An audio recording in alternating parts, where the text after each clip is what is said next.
Voilà quelqu'un qui a été traumatisé par les Gnassingbé depuis 2004. Parce que quand il était juge, il a été fessé à Lomé 2 après qu'il ait libéré des Colombiens qui étaient impliqués dans la drogue. L'affaire a pris une tournure, on l'a convoqué à Lomé 2 et il a été fessé publiquement. Et depuis, il est traumatisé. Il n'arrive plus à prendre des initiatives. Il attend que les Gnassingbé lui disent il faut faire ci, il faut faire ça. Il est prêt à se coucher pour que les Gnassingbé lui marchent dessus. Il ne voit pas les détournements qui sont dans le pays.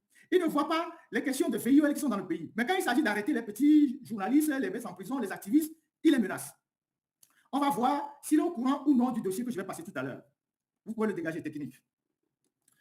Le président de Aplusia, ou le directeur ou le président de Aplusia, le juge Abba Kime Abalo, voilà.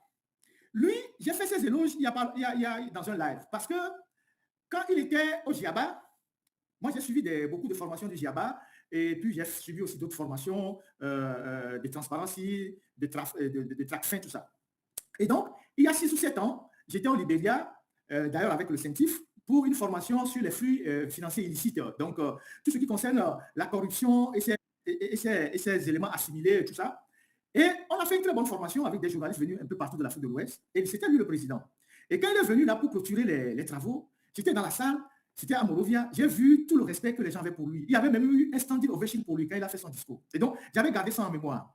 Aujourd'hui, on l'a ramené au Togo et on l'a nommé à la tête de Aplusia. Depuis qu'on a créé Aplusia, est-ce que Aplusia a fait un seul rapport au peuple togolais sur ses activités en disant on nous a créé, voilà le premier mandat, pendant 5 ans, on a fait telle activité, on a dénoncé tel prévaricateur, on a ramené tel montant dans les caisses de l'État, on a ramené autant d'argent, aucun rapport, rien du tout. Mais c'est des gens qui sont entretenus par le budget de l'État. Lui aussi, malgré que ce soit un bon magistrat, mais il est à la tête de Aplusia, il ne voit rien, absolument rien, rien du tout. Et donc, il ne voit rien passer. Il faut le dégager.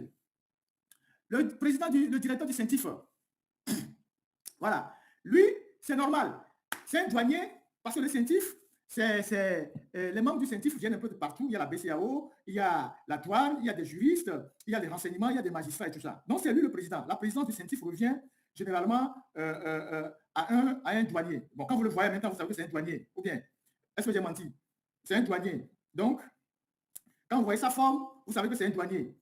Donc, lui aussi, voilà les membres du CENTIF. Le CENTIF est composé de 6 membres nommés par décret, pris en conseil des ministres. Haut fonctionnaire ici de la direction des douanes qui assure la présidence, donc c'est lui, M. Akiter. Un magistrat spécialisé sur les questions financières mis à la disposition du CENTIF par le ministère chargé de la justice. Un représentant de la BCAO assurant le secrétariat du CENTIF. Un chargé d'enquête, officier de police judiciaire détaché par le ministère de la Sécurité. Un chargé d'enquête, inspecteur des services des douanes détaché par le ministère des chargés des Finances. Un haut fonctionnaire détaché par le ministère chargé de la Défense. Les 6 membres sont assistés par un personnel d'appui composé de juristes, d'économistes, de statisticiens, d'analystes financiers, d'informaticiens, de comptables et de secrétaires. Et donc, lui, parce qu'il est douanier, il ne voit que les comptes des gens qui sont dans la banque. Si aujourd'hui vous êtes un opérateur économique et qu'il y a quelques petits mouvements sur vos comptes à la banque, le CENTIF saisit la banque et gèle vos comptes. Mais quand il s'agit des bandits qui sont à l'OTR, qui entreposent des milliards, des centaines de millions dans les banques, lui, douanier qu'il est, il ne les voit pas parce que ce sont ses amis. Il faut l'enlever aussi. Maintenant, je vais rentrer dans le vif du sujet. Pourquoi j'ai présenté ces gens-là? Je les ai présentés pour vous montrer l'inefficacité, parce que le Togo a été classé en décembre, le 3e pays le plus à risque dans le mois en termes de blanchiment d'argent. En termes de blanchiment d'argent, le Togo est le 3e pays de l'UEMOA. Donc, après le Togo, vous avez le Niger, et puis je pense qu'il y a la Guinée-Bissau, ou un pays comme ça, pas la Guinée-Bissau, un pays comme ça. 3e pays. Donc, c'est un pays à risque. Alors, quand je parle souvent de l'OTR, les gens disent, oui, pourquoi Ferdinand fait ça? Ferdinand s'acharne sur les gens et tout ça. Mais l'OTR, c'est une structure qui détruit les entreprises au Togo, qui détruit les autres entrepreneurs, qui détruit les petits commerçants, qui détruit tous les jours que Dieu fait, les opérateurs économiques. Vous imaginez le nombre de sociétés que l'OTR ferme chaque semaine, chaque jour au Togo, le nombre d'emplois qui sont perdus, le nombre d'opérateurs économiques qui ont fait des AVC. Vous imaginez le nombre de boutiques qui sont fermées, les ateliers, même des coiffeuses qui sont fermés par l'OTR. Vous imaginez le nombre de personnes qui reçoivent les redressements fiscaux régulièrement et que les gens de l'OTR ne veulent rien entendre. Il faut payer, il faut payer, il faut payer. Ils ferment les boutiques. Ils ont même un réseau qui sont en complicité avec les étrangers, qui ciblent les Togolais qui sont au grand marché. Donc l'OTR fait des redressements fiscaux à nos mamans, à nos frères qui sont au grand marché. Ils les évincent de certains secteurs d'activité au profit des étrangers. Est-ce que vous savez ça? Même les Blobés, OTR et les Togois, c'est une réalité. Les Asigaméa, OTR, parce que les Togolais sont devenus des antipatriotes. donne de l'argent. Nini ya siga megbia. Oti ertoa. Otana ku onona beble mebaku amedro. O détrôner na mia toko la siga mia. Mia no, mia dadao ko le secteur mia. O sera oti so frappé na we yo gbana wa jo. Et amedro récupérer l'argent, autour de la distributeur. Et c'est comme ça qu'ils évincent vos mamans dans les marchés. Je ne sais pas si vous faites des études pour comprendre ce que je suis en train de dire. C'est une réalité. Allez faire vos enquêtes au grand marché. Comment est-ce que nos mamans, les nanas baises, nos sœurs qui se débrouillent au marché, sont en train de perdre leur commerce au profit des étrangers avec l'appui des agents de l'OTR. Et ces étrangers-là, ils donnent de l'argent aux agents de l'OTR. Quand il a été décidé de créer l'OTR et de mettre ensemble les régies de la douane et des impôts, on nous a dit c'est pour plus d'efficacité, c'est pour lutter contre la corruption.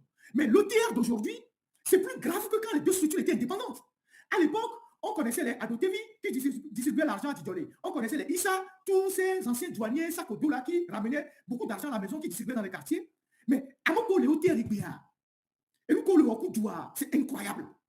Et puis, c'est méchant ce qu'ils sont en train de faire. Et ce qui est grave, c'est que cet argent qu'ils prennent ne rentre pas dans les caisses du pays. C'est ça qui fait que moi, je suis en croisade contre ces gens-là. Et donc, moi, je reçois tous les jours des choses des opérateurs économiques. Quand j'ai fait le dossier sur Simco, rappelez-vous, quand j'ai fait le live sur Simco, le ciment de Kanazoué et sa petite société, comment l'appelle-t-on, Canis Commodities. Vous vous rappelez, ceux qui ont suivi ce live-là, quand j'ai fait le live sur Simco. Quand j'ai fait le live sur Simco, l'OTR a dépêché ses agents dans la société Canis Commodities. C'est un entrepôt sous douane. C'est une seconde société de Kanazoué. Et ils font le transbordement, je ne sais pas comment vous appelez ça. Et ils convoient au Burkina le riz et du sucre. C'est une société de sous douane, entrepôt sous douane. Ils font des chiffres d'affaires de milliards. Les gars de l'OTR sont là-bas pour soi-disant vérifier les comptes de la société. Le directeur qui était là-bas, puisqu'il a été renvoyé maintenant, il leur a donné 70 millions. Est-ce que je vous ai une fois dit ça? Puisque les journalistes sont passés là-bas, quand j'ai fait le dossier, les journalistes sont passés, on a donné aux journalistes 100 000, 100 000 pour faire des contre-articles, pour dire que oui, la société vend du bon ciment et tout ça. Et après, les gens de l'OTR sont allés là-bas, soi-disant pour faire un contrôle. Le directeur leur a donné 70 millions. Ils étaient 3. Ils se sont partagés. Est-ce que je vous ai une fois dit ça? Non. Et c'est comme ça que, au sein de l'OTR, on invente tantôt un redressement fiscal, on va voir un opérateur économique, on lui colle une amende, et puis on négocie avec lui, on lui dit oui, on t'a collé une amende de 1 milliard, on peut réduire ça à 300 millions, tu nous donnes 200 millions, et puis on se partage. Et c'est ce qu'ils font tout le temps. C'est ce qu'ils font tout le temps. Il y a un opérateur économique à qui on a fait un redressement de 5 milliards. Cet opérateur économique était protégé par un des grands barons du Togo qui est en train de décéder. Il n'avait plus personne pour le protéger. Il va voir un ministre et il donne de l'argent à ce ministre pour que le ministre intervienne pour qu'on réduise son amende. Le ministre intervient et demande à l'OTR de réduire son amende. De 5 milliards, on est revenu à 5 millions. Qui a perdu? On est revenu à 100 millions. Qui a perdu? De 5 milliards, on est revenu à 100 millions. Et ça a été géré par les autorités de l'OTR d'alors.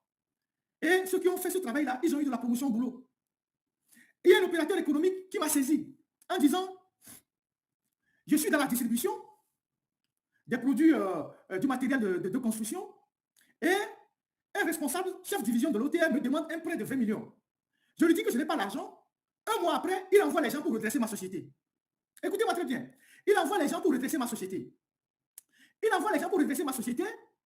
Ils viennent avec un avis à tiers détenteur. Qu'est-ce que c'est qu'un avis à tiers détenteur? Un avis à tiers détenteur, c'est une procédure, comment ça s'appelle? C'est une procédure administrative. C'est une procédure administrative, un avis à tiers détenteur, permettant à l'administration d'obtenir le paiement d'une somme que vous lui devez et que vous n'avez pas payé. Ça peut être des impayés fiscaux, donc impôts, taxes, redevances, pénalités. Et donc, puisque le monsieur a refusé de faire le prêt à ce chef de service envoie les agents pour redresser le monsieur. Ils vont chez le monsieur et ils lui font un avis à tiers détenteur, ils lui tendent un avis à tiers détenteur, ils font un redressement de 400 millions et ils lui tendent un avis à tiers détenteur pour l'effrayer. Et donc, le monsieur panique et il demande au monsieur, il faut donner 100 millions pour qu'on puisse nettoyer l'affaire. Le monsieur dit que je n'ai pas 100 millions. Finalement, le monsieur leur donne 50 millions. Et quand le monsieur leur donne 50 millions, le monsieur leur demande, mais je veux obtenir la levée de la saisie de la saisie administrative à tiers détenteur, donc l'ATD. C'est ça, l'ATD, avis à tiers détenteur. Puisque l'avis est généralement envoyé à la banque et une copie à l'opérateur économique. Vous savez ce que l'inspecteur lui répond? Écoutez très bien. L'inspecteur lui répond que ils n'ont pas envoyé l'avis à tiers détenteur dans la banque. Que cet avis-là, c'était pour l'effrayer, pour qu'ils puissent payer l'argent et qu'après, ils vont détruire ça. Et donc, il y a des gens à l'OTR et le monsieur m'a envoyé le faux avis. C'est ça. Il m'a envoyé le faux avis qu'ils ont émis pour lui prendre l'argent. Donc, il y a les gens à l'OTR qui fabriquent des faux avis à détenteurs pour faire du chantage à des opérateurs économiques. Et quand les opérateurs économiques leur donnent de l'argent, ils détruisent l'avis à tiers détenteur. Où sont les renseignements au Togo? C'est cet avis-là. Vous voyez? Et donc, il y a plein d'autres opérateurs économiques qui vous appellent, qui vous disent que les gars de l'OTR sont venus ici, ils m'ont fait un redressement fiscal, c'est 100 millions. Ils ont dit, donne 30 millions, et puis l'affaire est réglée. Et c'est comme ça qu'ils prennent l'argent chez les gens. Et actuellement, il y a une enquête à l'OTR, et vous savez ce que les gens sont en train de faire? Ils vont dans les sociétés qu'ils ont redressées, et ils vont dire aux opérateurs économiques, s'il y a des enquêteurs qui viennent ici, dites-leur que c'est tel montant que vous avez payé, hein, pour qu'on n'ait pas de problème. Ils sont en train de faire le tour. Ça, c'est une introduction que je suis en train de faire pour arriver au cœur même du débat que je vais lancer aujourd'hui avec les preuves que je vais vous projeter. Les gens s'enrichissent à l'OTR pendant que les opérateurs économiques ferment les portes, ferment les entreprises. Les gens s'enrichissent à l'OTR pendant que les femmes ferment les boutiques au grand marché. Les petits opérateurs ferment les boutiques. Les Togolais ferment les boutiques. Il y a une seule qui m'a interpellé, qui me dit, Ferdinand, on envoyait les conteneurs au Togo, un conteneur de friperie à Blony, on dédouanait à 3 millions. L'ancien directeur de l'OTR, comment ça s'appelle, commissaire Tchodier, a augmenté ça à 3 800 000. Aujourd'hui, on n'arrive plus à convoyer des conteneurs au Togo. Tu paies ou tu ne paies pas, on bloque ton conteneur. Tu ne paies pas, on bloque ton conteneur. Mais est-ce que cet argent rentre dans les caisses de l'État? Est-ce que cet argent permet à l'État de faire tourner l'économie? Pendant qu'on détruit les entreprises, on détruit les petits commerces, on détruit les ateliers des gens. Les gens de l'OTR sont devenus des multimillionnaires. Aujourd'hui, les gens de l'OTR sont plus riches que les opérateurs économiques au Togo. Et c'est ça qu'on va voir. C'est juste quelques éléments que je vais vous montrer. Après, l'État peut faire ce qu'il a envie de faire. Moi, je ne suis pas engagé pour leur... Moi, ce qui m'intéresse, c'est les dégâts que l'OTR fait sur les Togolais. C'est ça qui me révolte. Pendant que ces gens-là s'enrichissent. Je vais vous lire un peu le salaire des agents de l'OTR. Le salaire des agents de l'OTR. Combien les gens de l'OTR perçoivent. Tous les éléments que je vais vous donner, il faut bien les noter. Parce que c'est important par rapport à la suite de ce que je vais vous dire. Quand on te recrute, grade 1, après le recrutement, tu es à 200 000. Grade 1, 200 000. OTR. Grade 1, notez très bien. Hein? Grade 1, 200 000. Grade 2, 250 000. Grade 3, inspecteur, n'ayant pas encore fait l'école. Donc, il y a des inspecteurs qui n'ont pas encore fait leur formation. Inspecteur, grade 3, ils sont à 400 000. Agent senior, inspecteur qui passe le concours pour évoluer, 500 000. Chef section, ils sont à 700 000. Les chefs de division sont à 1 300 000. Je répète, quand on te recrute à l'OTR, grade 1, tu es à 200 000. Grade 2, tu es à 250 000. Grade 3, donc inspecteur, sans avoir encore fait l'école, tu es à 400 000. Agent senior, inspecteur qui passe le concours pour évoluer, 500 000. Chef concours, chef division, chef section plutôt, tu es à 700 000, donc tu as fini le concours. Le chef section plutôt, chef division, tu as 1 300 000. Maintenant, les commissaires, je ne sais pas trop, mais c'est des gens qui sont déjà gracieusement payés pour servir la République. Mais qu'est-ce qu'ils font? Alors, je vais vous parler de deux dames. Je vais vous parler de deux dames dans ce live. Et ces deux dames-là, je vais vous dire qui sont-elles et ce qu'elles sont en train de faire avec l'argent des Togolais. Je vais commencer par le chef, division des opérations douanières. Non, le chef, non, la directive des renseignements de la lutte contre la fraude. Sa photo technique.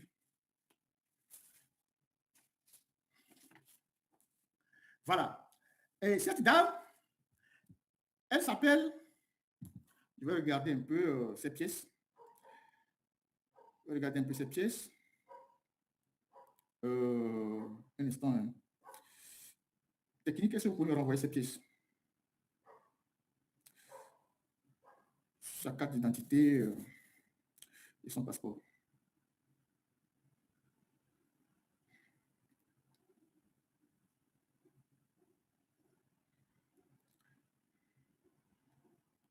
Ah ouais.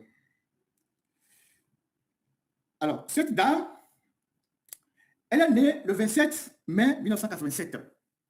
27 mai 1987 à Mango. D'accord?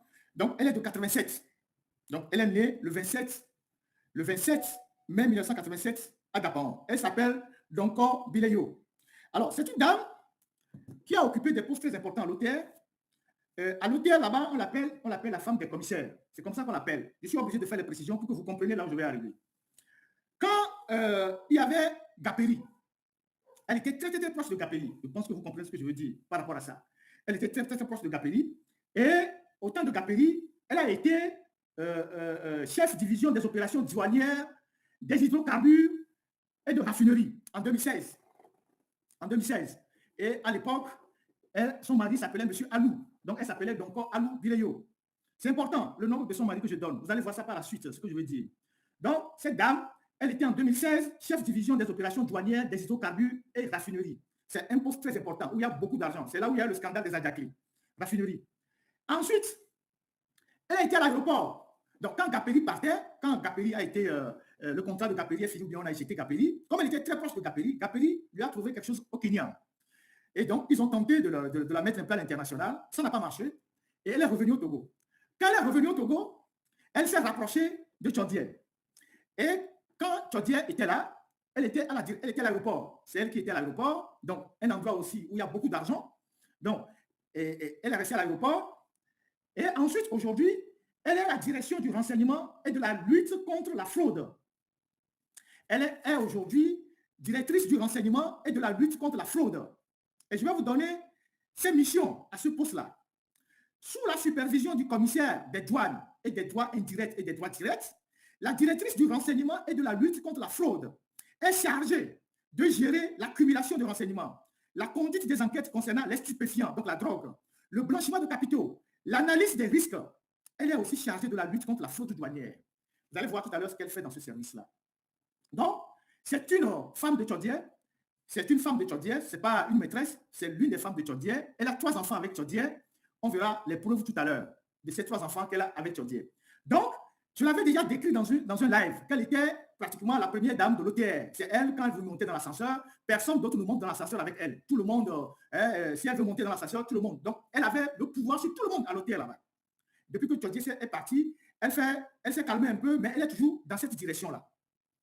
Donc, ça, c'est la première personne que j'ai voulu vous décrire. Deuxième personne, on reviendra sur elle tout à l'heure. Deuxième personne. Deuxième personne. Voilà cette jeune dame.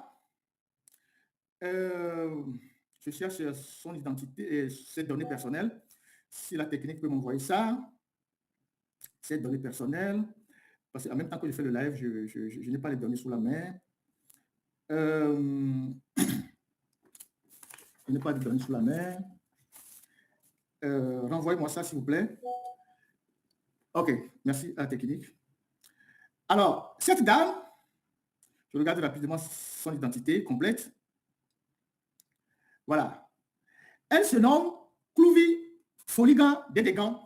Elle est née le 9 juin 1989 à Lomé. Donc, elle est de 1989. Elle est née le 9 juin 1989 à Lomé. Elle est inspectrice des douanes. Elle est inspectrice des douanes. Alors, elle est rentrée à la douane en 2014. Et elle a connu aussi une ascension assez fulgurante. Elle était à l'aéroport avec Madame Donkor. Elle était la receveur à l'aéroport auprès de Madame Donkor. Et ensuite, elle était déjà proche de Tchodier.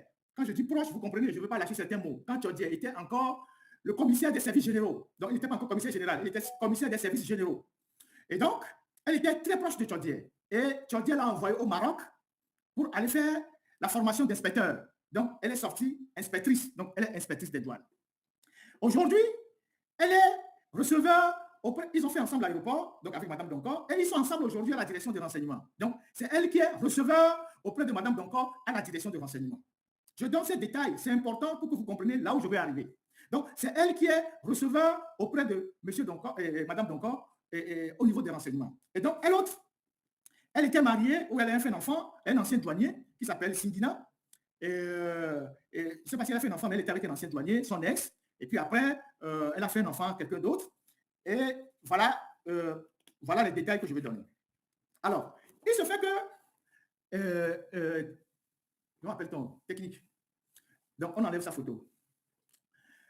Alors, il se fait que ces dames-là, il y a encore d'autres personnes, hein, mais c'est elles qui vont prendre la tontine aujourd'hui. Il y a plein d'autres, il y a plein de choses que vous allez voir après. C'est vraiment grave ce qui se passe au Togo. Il se fait que ces dames-là, elles ont ouvert, comment vous appelez ça? Des comptes dans les assurances. Elles ont ouvert des comptes dans les assurances où elles viennent déposer régulièrement de l'argent. Ce sont des DAT. Ce sont des femmes qui sont très riches. Hein. Elles sont Très riches. C'est des multimillionnaires que vous voyez là. Très riches. Il se dit même qu'elles ont des appartements en Occident. Je suis dans mes enquêtes. Qu'elles ont des appartements en Occident. Et elles changent des voitures comme on change les vélos. Des voitures maison, de luxe. Elles partent aux États-Unis comme on va au marché. Elles sont extrêmement riches. Mais la question de savoir où est-ce qu'elles trouvent l'argent. On va voir ça tout à l'heure. Et donc, ces dames-là, elles ont ouvert des comptes dans les assurances. Donc, les assurances qui servent aujourd'hui à blanchir l'argent. Alors que Mme Doncor est chargée au niveau de l'OTR de lutter contre le blanchiment d'argent, la lutte contre les stupéfiants, la fraude. Elle-même, elle est couchée dans le blanchiment d'argent. Et je vais démontrer ça tout à l'heure.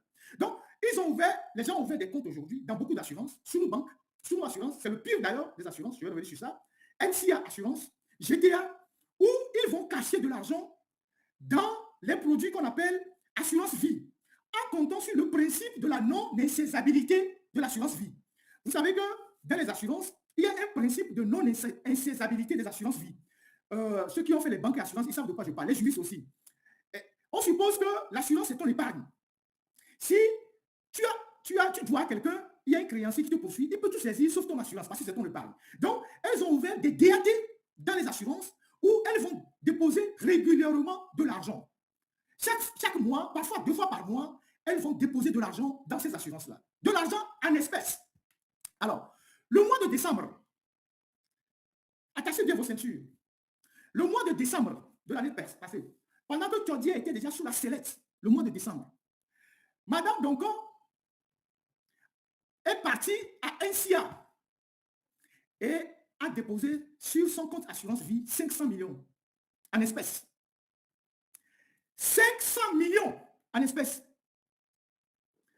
Pendant que le Togo n'a même pas d'argent pour payer le Nigeria pour qu'on donne l'électricité.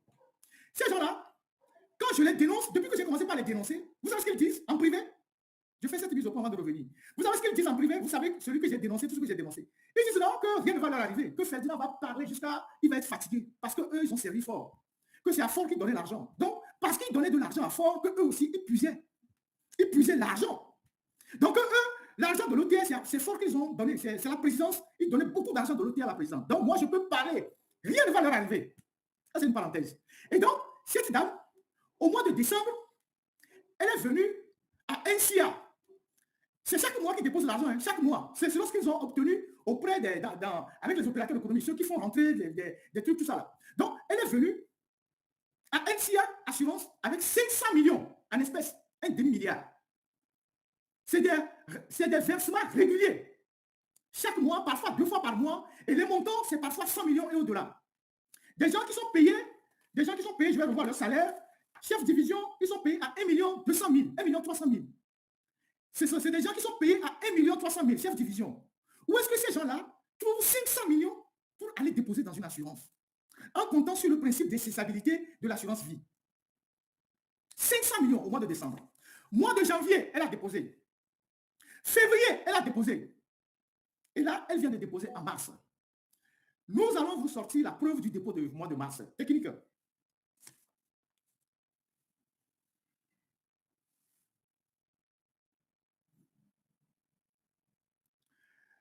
Voilà le mois de mars. Nous allons lire ensemble les documents. Et vous allez voir les bénéficiaires. Je vais revenir après sur les bénéficiaires. Voilà le contrat. À NCA Bank, il y a plusieurs contrats. Il y a les contrats prestige, contrats diamant. Eux, ils sont dans les contrats VVIP. Très, très, très VIP. Donc, le 4 mars 2006, donc il y a quelques jours, Madame Doncor Bileyo, tel que c'est écrit sur le reçu, elle est venue déposer en espèces à NCA 100 millions de francs CFA. Espèces. 100 millions de francs CFA. Regardez. Voilà la date. Le 4 mars 2026. On retourne au montant pour que les gens voient bien. On retourne au montant technique. 100 millions de francs CFA. Voilà, on a bien mis espèces.